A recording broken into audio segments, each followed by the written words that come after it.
we should put our time to use here and get started.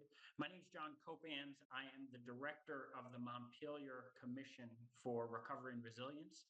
We're an organization that really emerged from the 2023 floods here in Montpelier.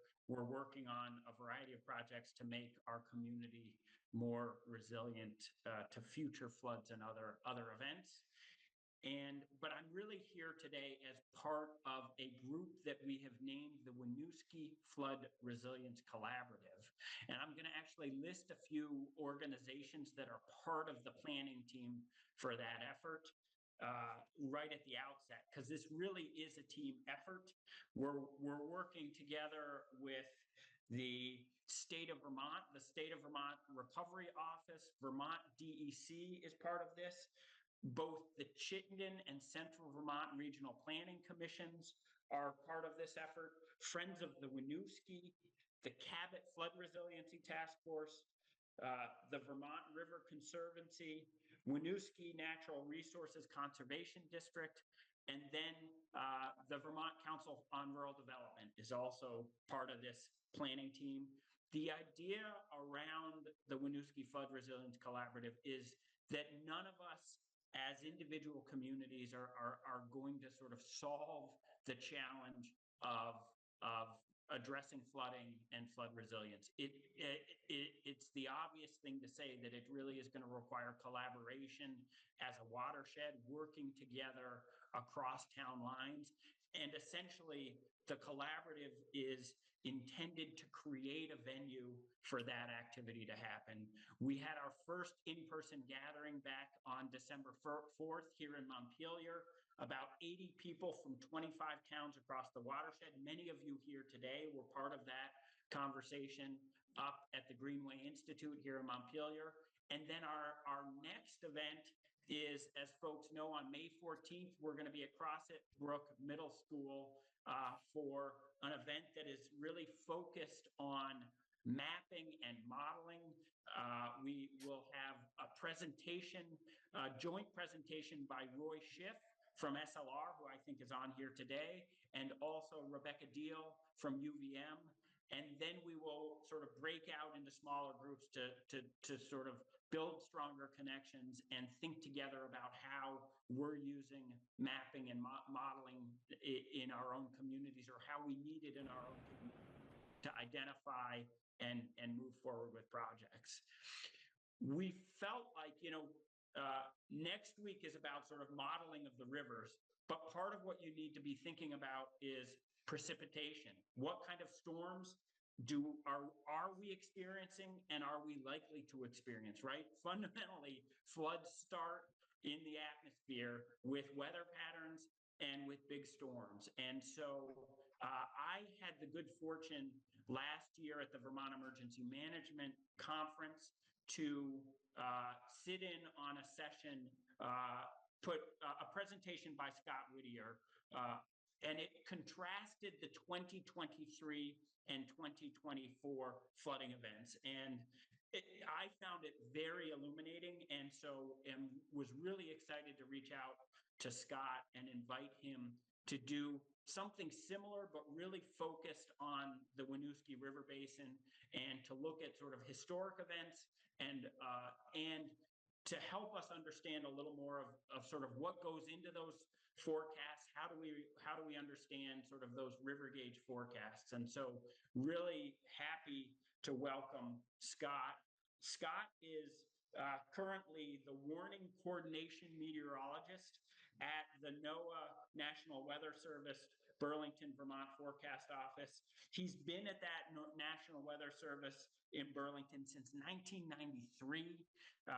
Scott was educated right here. He's homegrown, right? Part of the he's a graduate of the Linden State College meteorology program, and was back in 2013 was awarded the Northeast States Emergency Consortium's Emergency Manager of the Year, in part because of all of the work he did around Tropical Storm Irene, and also as part of the Vermont catastrophic full-scale exercise back in 2010. So with that, I'm going to turn it over to Scott. Just in terms of how we're going to run this, Scott's got a presentation. There will be an opportunity for sort of live Q&A at the tail end of this. But also, if folks have questions in the intervening period, feel free to throw those in chat as Scott goes through his presentation. But otherwise, we will we'll welcome questions at the tail end of things. So with that, I'm going to turn it over to Scott. And so go for it. Great. Thanks, John. Are you able to see the presentation? Got it. All righty. Great. Yep. Good. So good afternoon, everybody. It's great to be here. And John, again, thank you for inviting me. We've had a lot of flooding the last couple of years, and the Winooski Basin has been no exception to that. So when John came to me asking about the presentation, I thought it'd be a good opportunity to kind of review some of the history of the watershed here in Winooski, the Winooski Basin.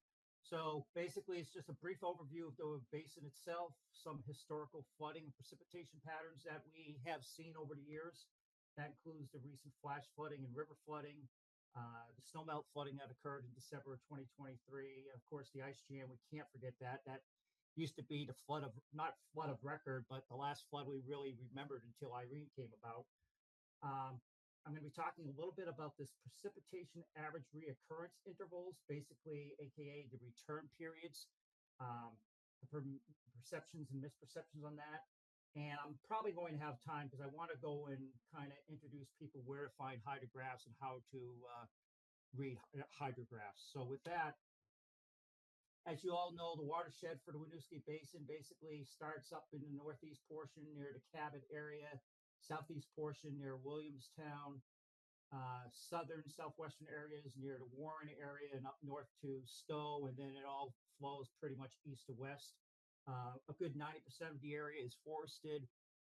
Another 5% probably is cultivated, some sort of farmlands or whatever, with another 3 to 5% probably developed. And of course, those developed areas are where you got the main roads. You got your Route 2 corridor and, of course, your 89 corridor.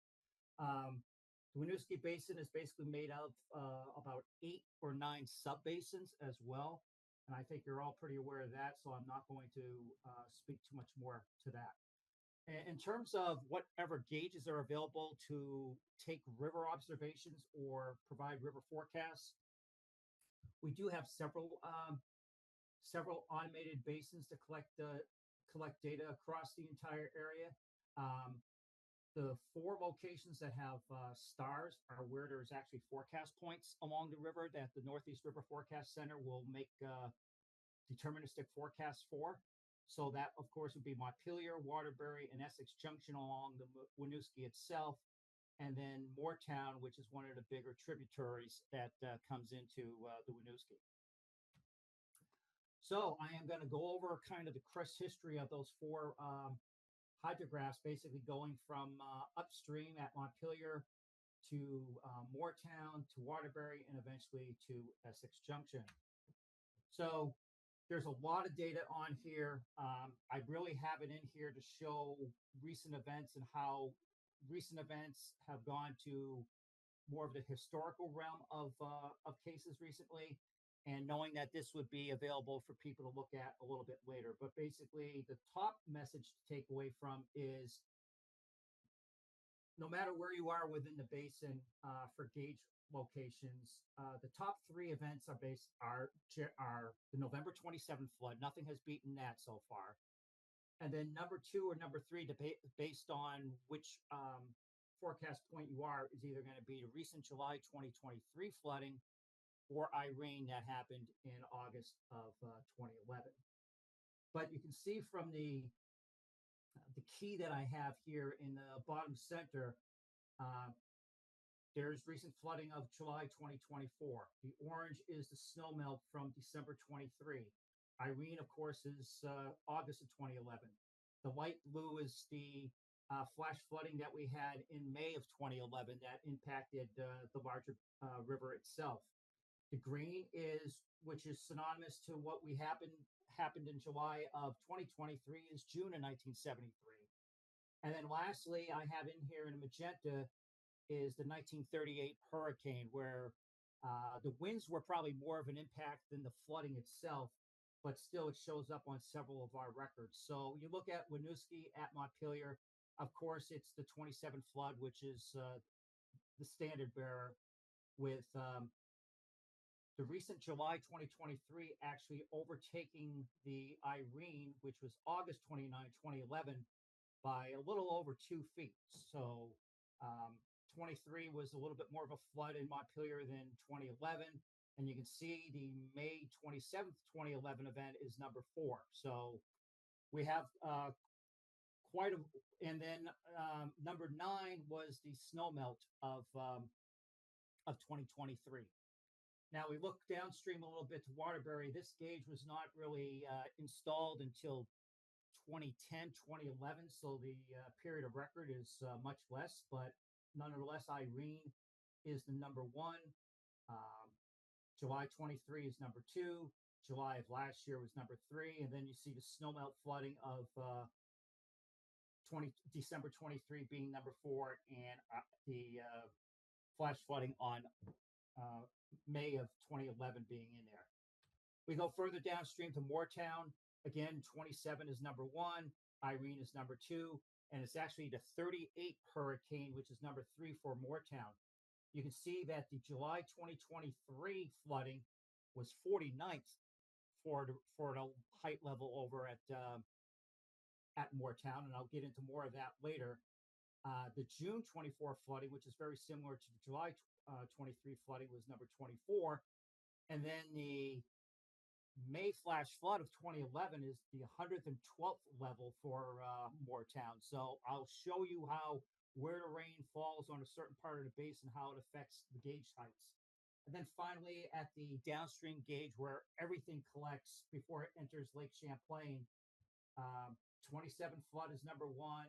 The recent July flooding is 23, and Irene is number 24. So we've gotten it from flash flooding, we've gotten it from snowmelt flooding, we've gotten it from a tropical situation. So that's been our crest history for the Winooski basins. And for the state of Vermont overall, our top 5, or in this case, our top 4 weather disasters for the state of Vermont have all been flooding. The 27 flood, which brought 84 fatalities and nearly 1,300 bridges lost, as well as hundreds of miles of roads and railroad tracks. Irene, which saw 5 fatalities. The Long Island / New England hurricane of September 1938, where it was devastating wind, but also some flooding. And then more recently, the summer of 2023, which is very similar to the June 1973 flooding. So those are really our top 4, top 5 weather events. Now, if you look at the top right here, part of my slide, there have been 53 presidential disasters in Vermont since 1963. 42 have been pretty much flood or wind related, so 82%. Now, the threshold to get a PDA in the state of Vermont is relatively low. It's approximately $1.60 or $1.80 per person in the state, and you have to meet a state requirement before you meet a county requirement in order to get PDA. And I'm sure some of you have heard in more recent news and with the current administration that value could maybe multiply by 4 times. So instead of being 1.4 million for the statewide, that it could end up being closer to 6 million. That's all being proposed. Nothing has been passed by law, but I'm sure you've seen the news, and I've done some number crunching, and that's what I got if the proposal that's being proposed does occur. So just give you a kind of a little backdrop on that. So the 27 flood. No, this satellite is not from the 1927 flood, because satellites weren't good until the 1960s. But it's kind of the similar meteorological makeup. We had a tropical storm that formed near Cuba. By the time it got off the Florida coast, it was no longer a tropical storm. It was just kind of an area of low pressure. But it brought a copious amount of water, as you see on this satellite, water vapor that streams up into New England. And actually, that satellite picture is from the Halloween storm of 2019. Yeah, Halloween storm of 2019, where we saw a lot of flooding. But anyways, the background on the 27 flood, October, we saw the state of Vermont witnessed 200% of normal of their precipitation for the month of October preceding this November 3rd, November 4th flooding event. You can see the rainfall totals were largely 4 to 8 inches across the state or even higher. And also the terrain in the state of Vermont in 1927 looked a lot different than it does now. In 1927, nearly 70% of the state was defoliated and it was farmland. So if you're looking at in November in 1927 with 70% of your land being farmland, there was no crops at that time because you've already harvested your crops. Whatever trees and forests you still had left were bare because you're in November. The ground has already gone through various stages of a freezing taking place because we are in November. So when you add the antecedent conditions and no ability to hold any water because you're talking about topsoil and not much forested area, we were just seeing a massive release of water when that rain fell. And that's why the 27 flood is a new standard. In fact, somebody asked me after Hurricane Helene impacted North Carolina mountains that how would that relate to Vermont? And I said, if you look at what happened in the Carolinas and what happened here in 1927, I would say Helene was North Carolina's 1927. So that was the type of destruction that they saw down there is the destruction we saw here in 1927. Irene 2011, the top is the radar of how it unfolded. It was basically a 12 to 15 hour rainfall event. Again, the year of 2011 was extremely wet across the area. We saw record snowfall that winter. We had the flooding in April. We had the flash flooding in May.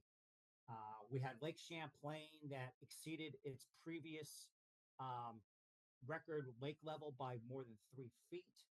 So 2011 was a very, very wet year. And about 3 to 4 days prior to Irene, there was a system that delivered 1 to 2 inches of rain across southern Vermont. So therefore, when Irene came with those rainfall totals that you can see here in the upper right, the greatest impacts were largely across the southern 4 counties of Vermont. We did see impacts across Addison, Washington, Orange, and Caledonia as well, but the greatest impacts were actually largely down in our southern 4 counties. And it occurred during agricultural season. So the peak harvest got lost by a lot, not only by flash flooding, but also those farmlands that abridged along a river. So this is going to take a little bit of description, but what I've done here is I pretty much have taken the entire Winooski Watershed and placed it on a map with individual rainfall reports that we had collected. The stars represent the forecast points along the Winooski, or as well as the Mad River here in blue. And then this chart here on the right is referencing this site right here, which I think I've saved. So let me quickly get into chat here. I've shared it on chat. That link is a link to the NOAA's Atlas return period atlas. And what it does is these sites here, everything in green in this box that I've highlighted, there will be a representative graph, whether it's a graph or a table or chart that shows you your 5-minute duration for 1 year, your 30-minute duration, or in cases for the bigger heavy rainfall events, what is your 100-year occurrence for a 6-hour, 12-hour, 24, and 2-day. Now, we all hear of this as a return period, and we say it's a 100-year rainfall event. Well, that's kind of misleading. Really, what this data represents is a 100-year rainfall event is actually a 1% chance of occurring at any given year.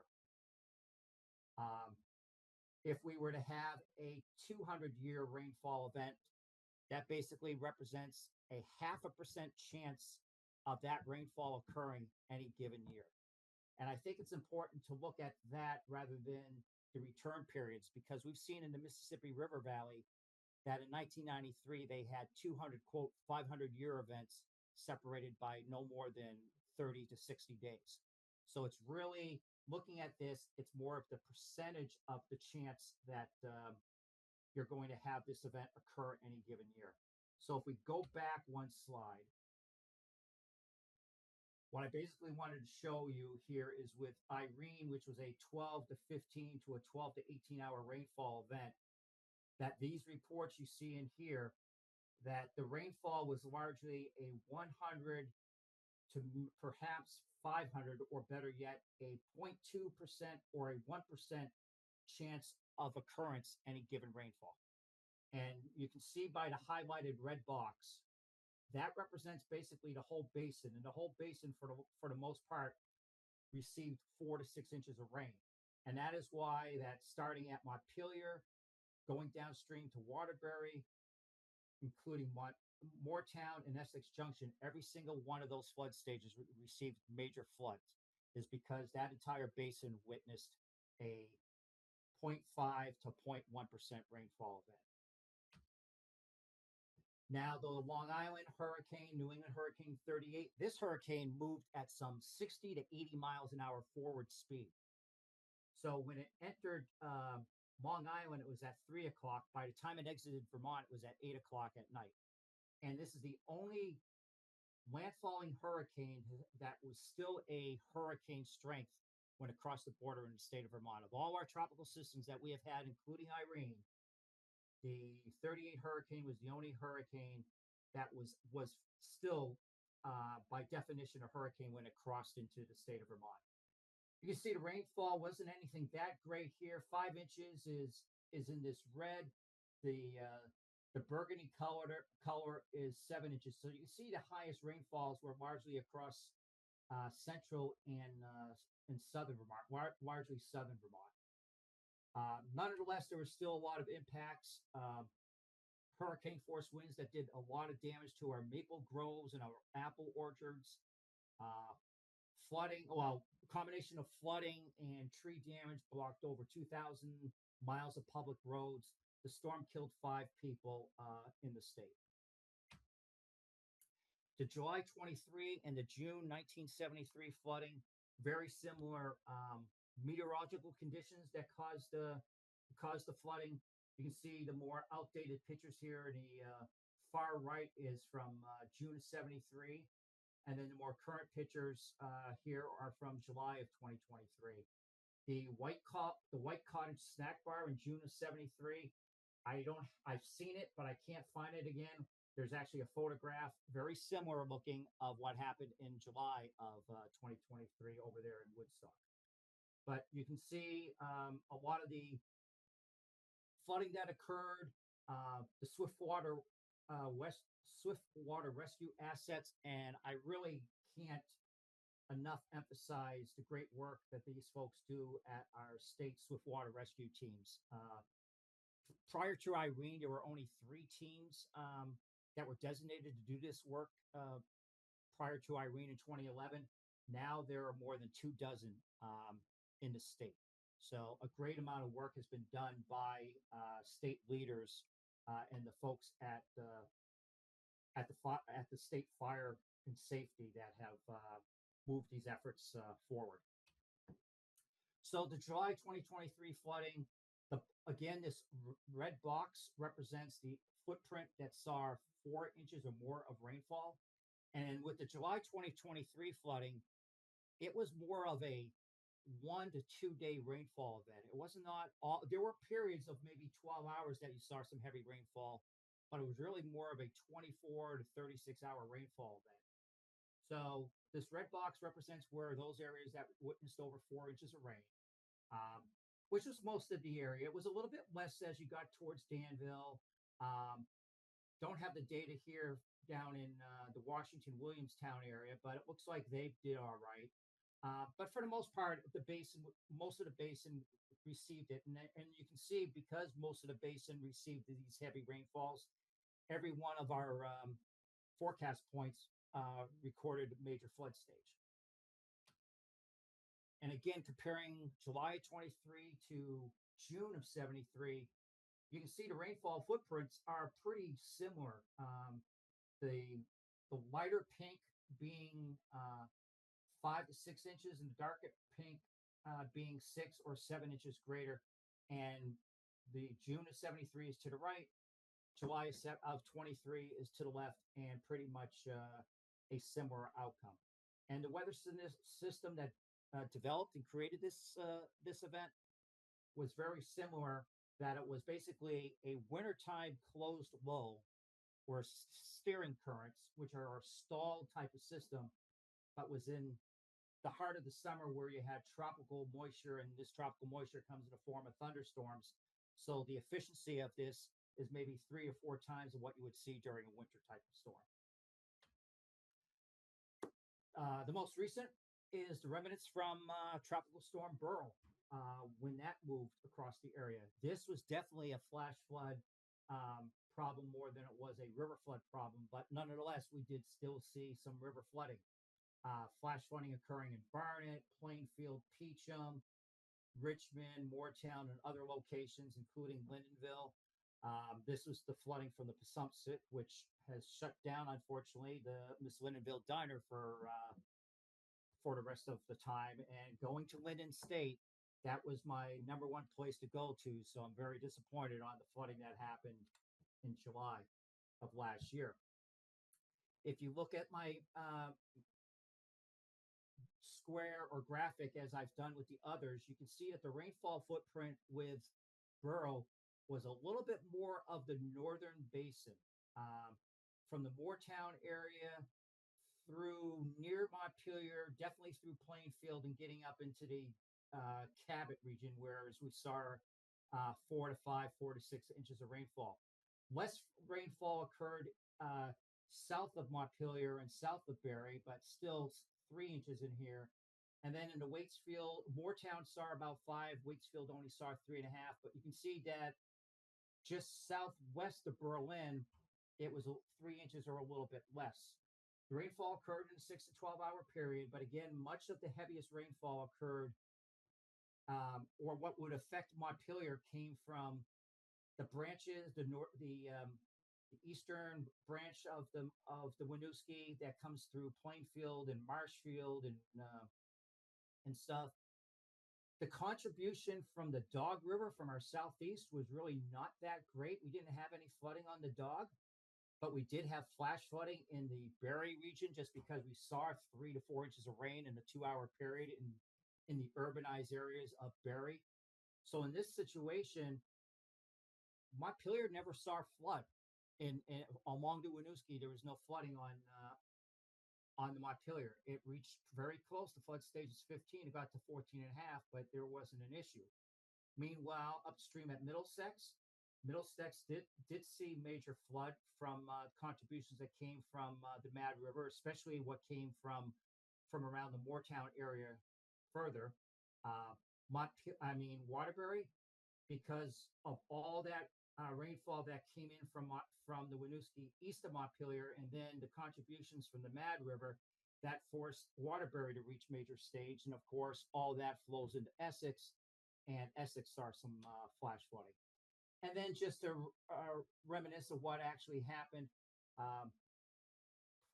the remnants of Burl was actually across the eastern Great Lakes. There was another weak area of low pressure in central New York. And in this lower left is the tropical moisture. We're talking in a column of atmosphere, 2 to 2.5 inches of water, which is basically near historical highs. And it just was a result of all these thunderstorms that trained over the same area that's in that oval shape across the black.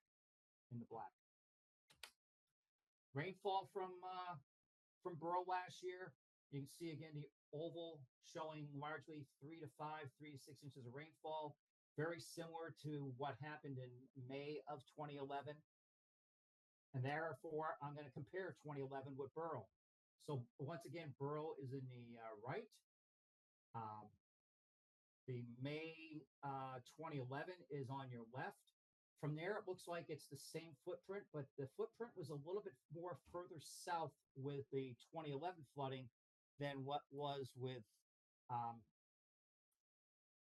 last year's flooding.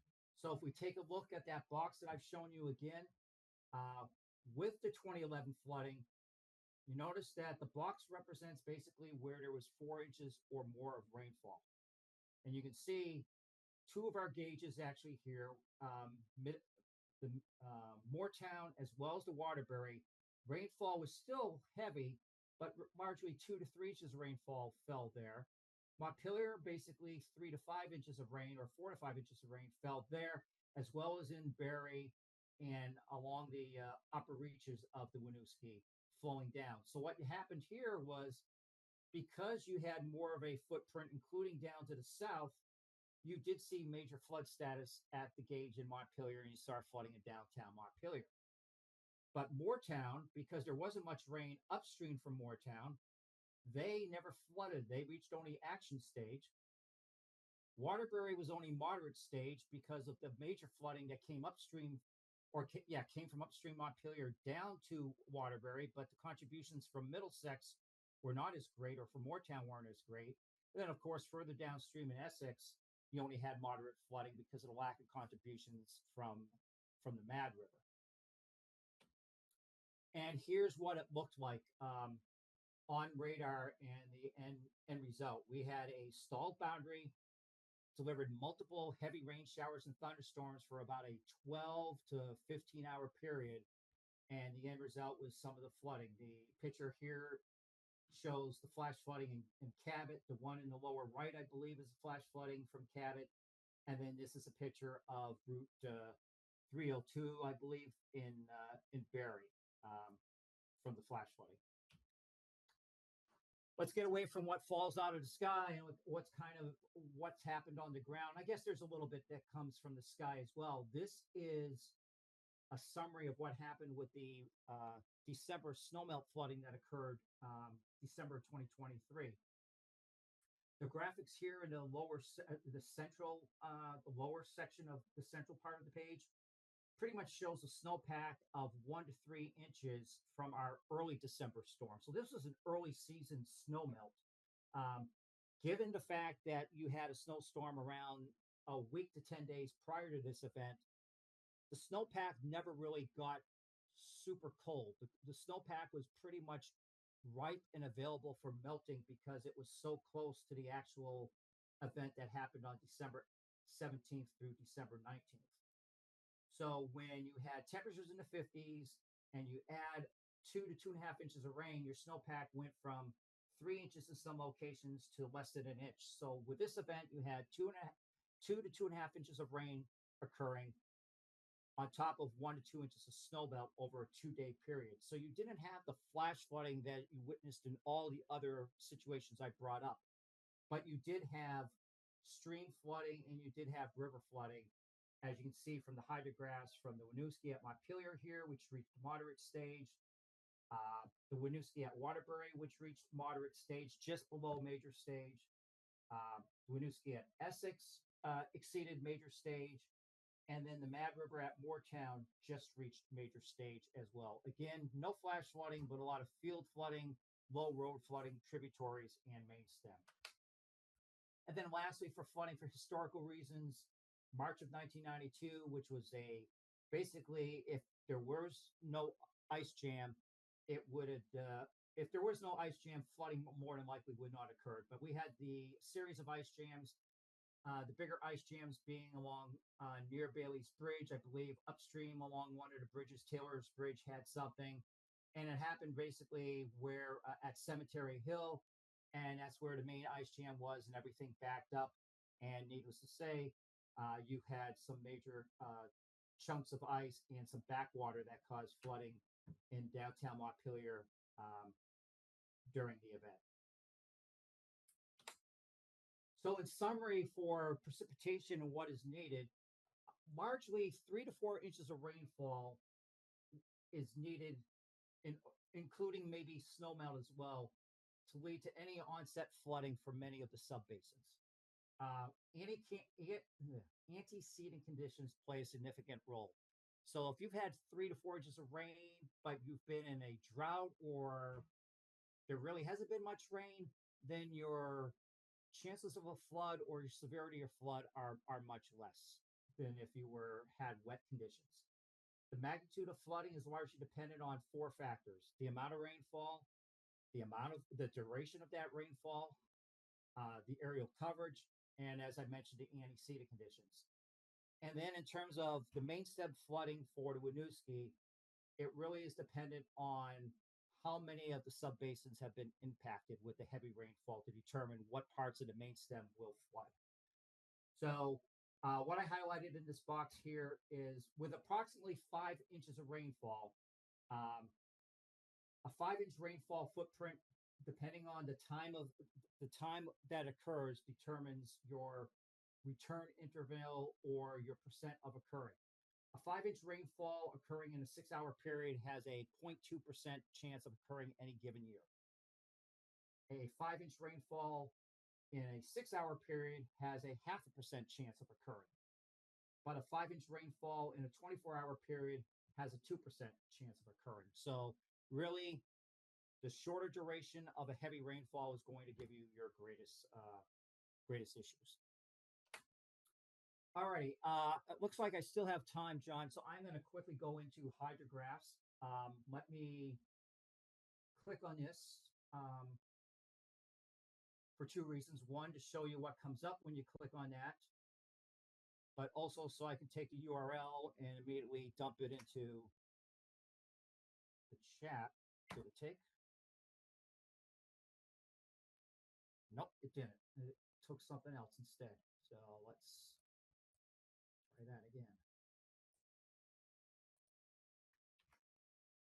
Nope, it didn't do that. So anyways, the URL works, but for some reason I can't just do a simple copy and paste at this time. So maybe I can do it that way. No, I can't. So it's simple enough. And there's many places you can get it. In fact, this is what shows you where you can get it. If you go to our main website, which is weather.gov, it's on the slide in the lower right. You'll see this map. If you click on rivers and lakes, you will get this map that's displayed on the right. What I've highlighted basically is the Montpelier gauge. So if I go next and blow up to that area, here is the gauge at Montpelier. Here is Washington County.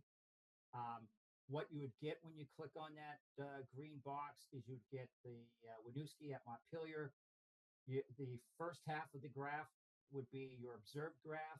The latter half to your right is the forecast graph, the deterministic forecast for the next 60 to 72 hours.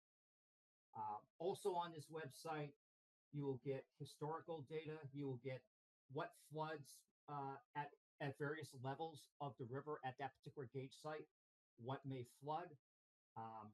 Again, it's a 3-day deterministic forecast. You can also get recent crests over the past couple of years. You can also get historical crest in here. And your categories of major flooding, moderate flooding, or minor flooding. In addition, what has been there and what will be coming soon is an experimental flood inundation mapping called FIM. Some people have already been trained on FIM. There have already been some public training on FIM. There's going to be more to come from our office, but this is going to be flood inundation mapping. There are going to be 4 different aspects of the flood inundation mapping. The most detailed one will be the one that comes at already existing forecast points like the Montpelier. So what I have here is the Ohio River at Paducah during that flooding that they had about a month ago. The gauge to your right here is again, to the left of that dashed line is your observed observation at the Ohio River at Paducah. So it's showing it's in moderate category at 46 feet. This to the right of the dashed line is the deterministic forecast from the River Forecast Center. And then these two graphics to the left, these two maps, the map on your left is what the Ohio River would normally look like if it's not in flood. This is an inundation map of what was going on at that particular time of the flood. And you can see, especially to the northeast of the main riverbanks of Paducah, there was a lot of flooding going on. Again, the flood inundation mapping is coming soon. We should have it for our main stem rivers and maybe some other rivers.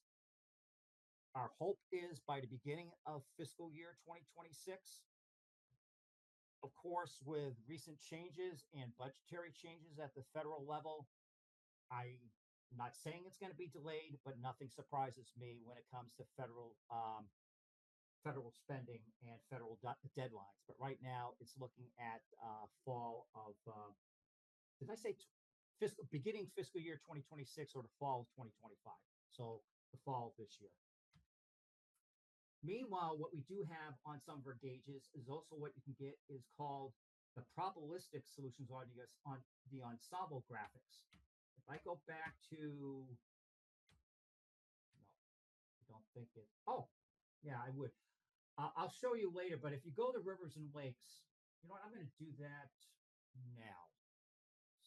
I'm calling it audible. Sorry, folks. So if I go to our website, click on, if you put your cursor over rivers and lakes, you get current past stream flows, ensemble river guidance. This is our observations and our river forecast map that I just showed you earlier. Let me click on it again.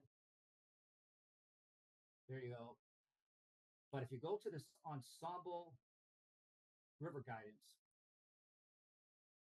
it is going to give you, you know, I'm going to just do everything from here, honestly. Maybe it makes it just to show you how it is. It is going to be color coded based on if during any time in this 7 to 10 day window, if the river is going to be at action stage, which is the yellow, minor stage, which is the orange, moderate stage, which is red, or the purple, which is major stage. So it has here within the next 7 to 10 days that the gauge at Center Rutland may reach action stage. You can see up here in Montpelier, it doesn't look like it's going to occur. Come on. But you can see that there is some hydrographs that's showing some different ranges of potential solutions based on the rainfall we're going to see this weekend. Let me get back to my chart here. No, not from the beginning. Scoop.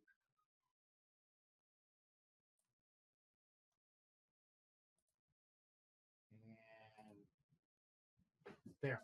So here's a look at Rutland.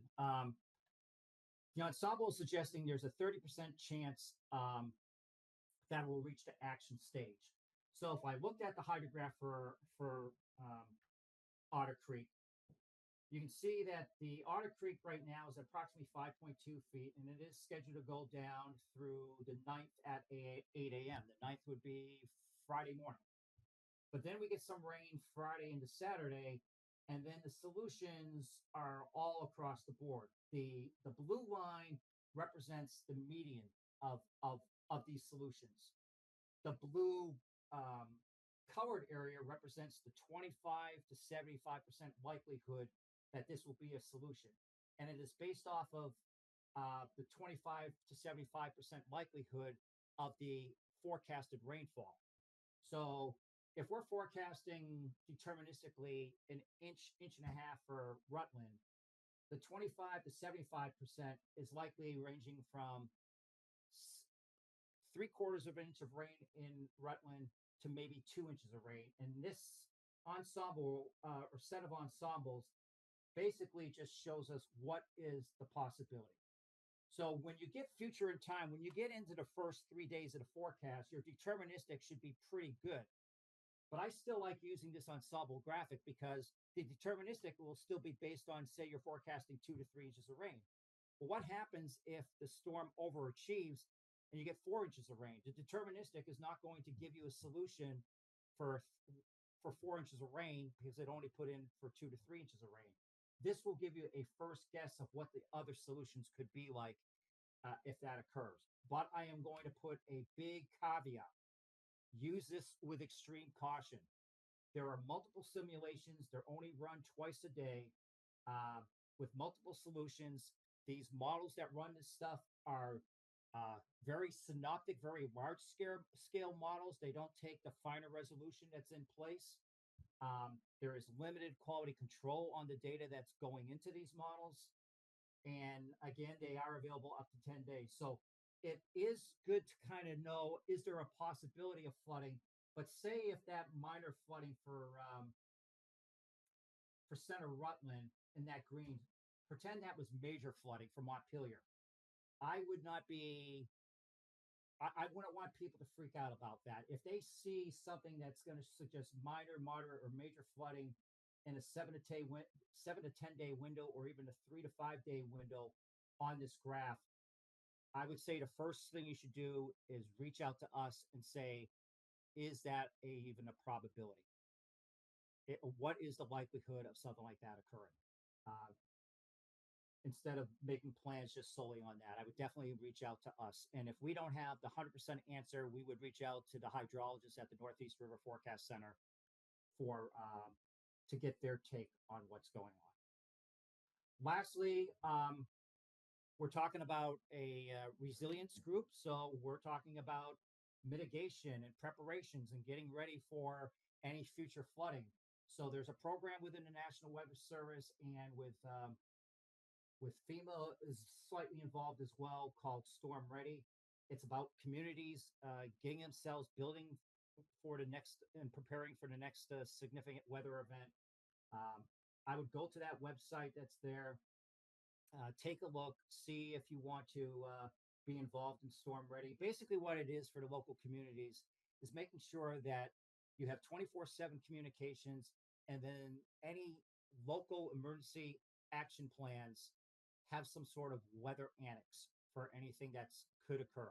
So you know what to happen. So you're not like all of a sudden an event happens and you've got no plan. You have something, whether it's online, whether it's in a 3-ring binder, and it gives you actions of what you need to do.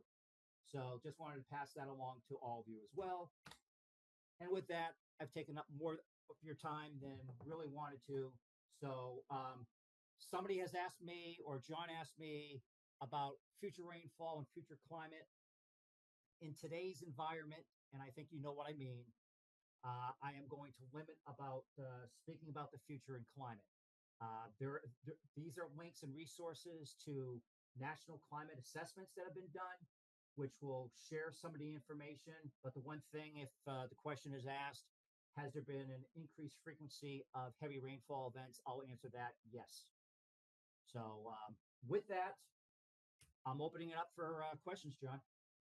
I guess a follow-up question to that is, with that increase in frequency, those percentages you share about sort of a 2% likelihood, 1% likelihood, do those reflect the current environment, let's say, or are those sort of historic where they need updating? How much trust can we put in those frequencies, those percentages?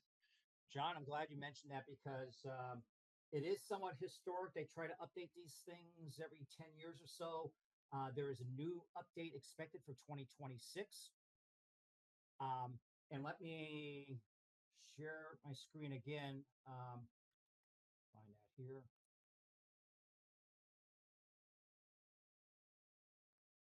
And if we go back to that chart, oops.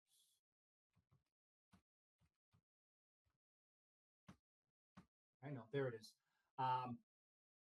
In bold is a standard point. There's actually ranges within, in parentheses underneath this. So I think that's where it's taken in some confidence. It's a 90% confidence level. So with there being a range, they pretty much they can fall within these values. So they stay somewhat current. But there is a new atlas that is coming out, hopefully in 2026.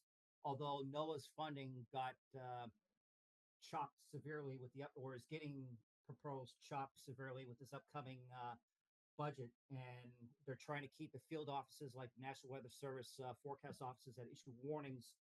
They're trying to put their money more in warnings than they are with some of the research. So I can see maybe that the Atlas 15 is delayed a little bit, but we'll see. But there is a plan to update that, but I don't think it's too far off right now. But you're right.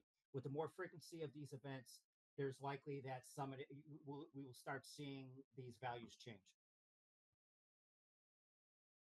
There's a question about river gauges, and I think it's a twofold question. One is, would more river gauges be useful for you to some degree from a forecasting standpoint, but also for communities to have a better sense, right? Particularly, it feels like those river gauges with the forecasting component can give a little more local precision around what to expect. So just, I guess, curious to get your take on that.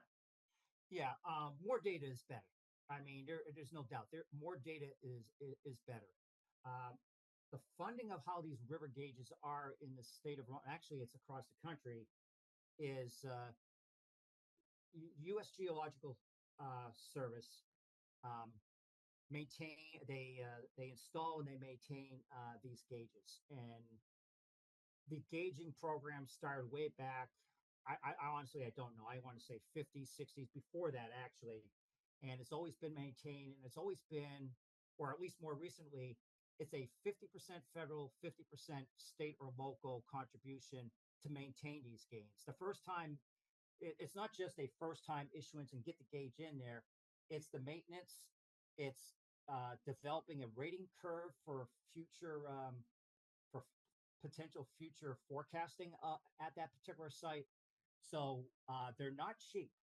We're looking at, if you wanted a full rating curve, uh, we're looking at, I think, somewhere in the $15,000 to $30,000 a year um, maintenance thing.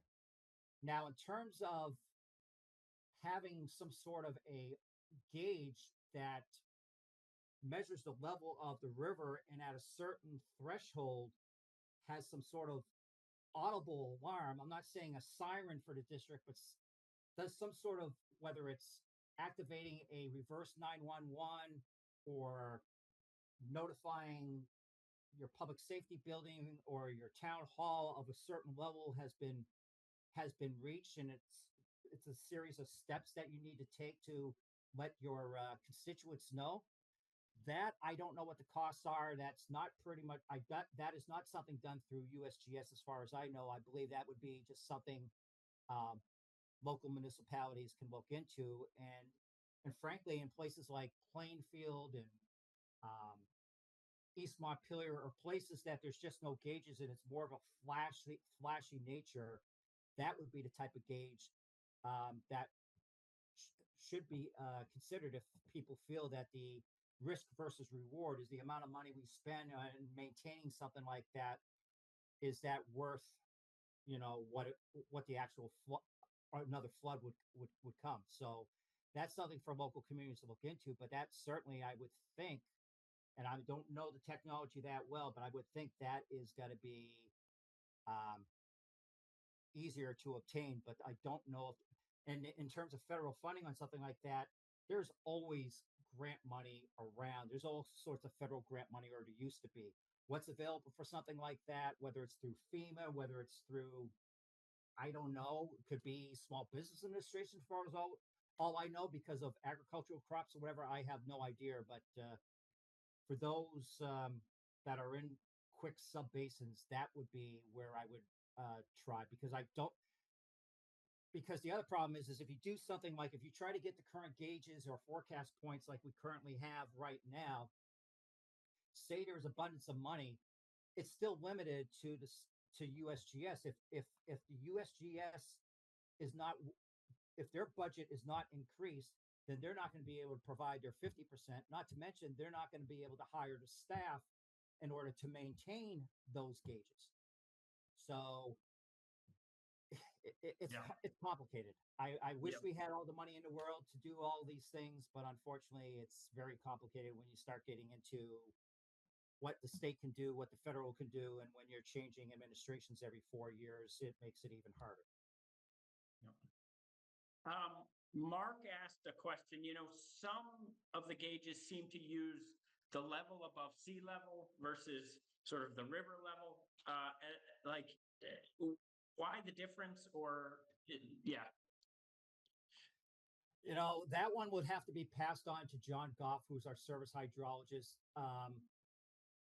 There, most of them are referred to is based on a datum in the river or whatever. And I honestly don't know.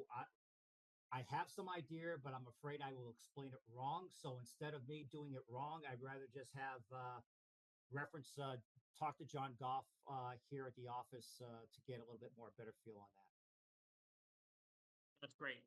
Yeah, I don't know if you see this question, and this might not be your bailiwick. Pat thinks maybe it's for next week, but Mike Dacey's got a pretty specific question around the difference between HEFS/GEFS/NAEFS models in terms of and Mike works in Waterbury, right? And similar for us in Montpelier, a lot of what we're doing is trying to give the public enough information so they act when they need to act, but also they don't panic when they don't need to act, right?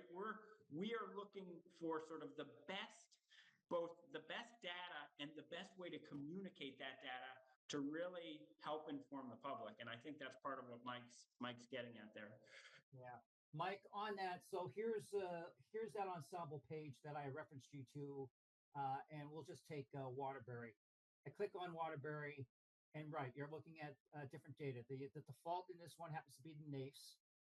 There's the JEFs and there's a HEFs. Those are three different models, and basically, it's just what other weather models are being used into these simulations. So the NAIFS is a North American model. The JEFs, I think, is strictly just like a US and Canadian opponent. And the HEFs is supposed to be a finer resolution model. But I'll tell you what, the HEFs has not proven itself. It doesn't work that well. So just leave the HEFs alone. Just don't even look at the HEFs at this point until we find it better. We found the JEFs and the NAIFs are pretty similar, but there could be an outlier. So if you go to this link here for Waterbury, the first link you get is the river level probabilities. And how are they determined? This one's still a river level probability, but you see the individual models, and you see this one individual model here has Waterbury going to 2 feet over moderate stage, where if you look at all these other individual models, and if you look at all the shading, which is combined of these, none of them, some may get it to action stage. So what's the difference? Oh, it's not on this one. Darn. Some officers don't have it. Let me see about Montpelier. See if I can get through Montpelier. We're not looking at your screen, just so you know. I don't know if you think your screen is shared. Oh, my apologies. Let's get back to it. Well, and I do. We're kicking right up on 1 o'clock. Yeah. Okay, so let me show you real quick. So basically, let me get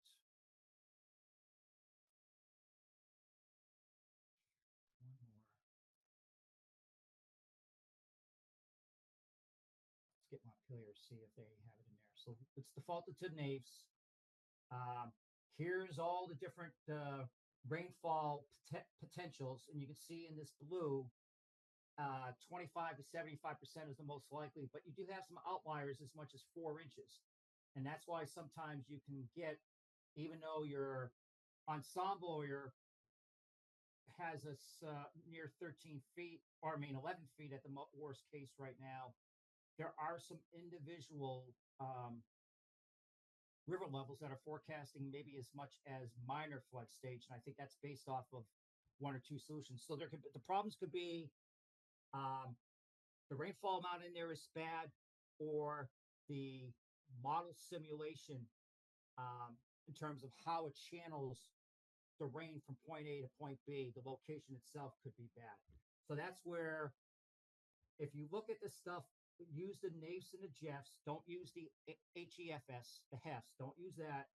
And always contact us first, because you will maybe get a spurious outlier, which we call this one an outlier. And we don't want you to be making decisions based on an outlier and cause sheer panic. So we always suggest that you reach out to us to put some to put some emphasis on what's happening on those observations. Scott, I want to offer you a real deep thank you for being willing to do this, for putting this presentation together for us. I will speak for the group and say it was really informative. We've recorded it because I think there are going to be a lot of people across the basin who are interested in this. I will also just make a note that what I heard you say is when we are in a moment of trying to analyze data and make decisions, what I heard you say is reach out to you and to the National Weather Service office up in Burlington when we're at that point of trying to make some decisions. And so I think that's I just Absolutely, John. VEM does that. City of Montpelier and Waterbury has reached out to us numerous times. And of course, when we're talking about flood, we're talking about potential needing to evacuate people. So Mike Cannon and the Swift Water team of the state reaches out to us all the time. So certainly, you need to make a decision or you want to analyze, you don't need to make a decision yet, but it's 4 days out and you're seeing some of these graphics that alarm you, by all means, reach out. That's exactly what we're here for. Great. Well, thanks again, Scott. Thanks everybody for coming in on this. And for many of you, we will see you on May 14th at the Crossett Brook Middle School. So thanks so much, everybody.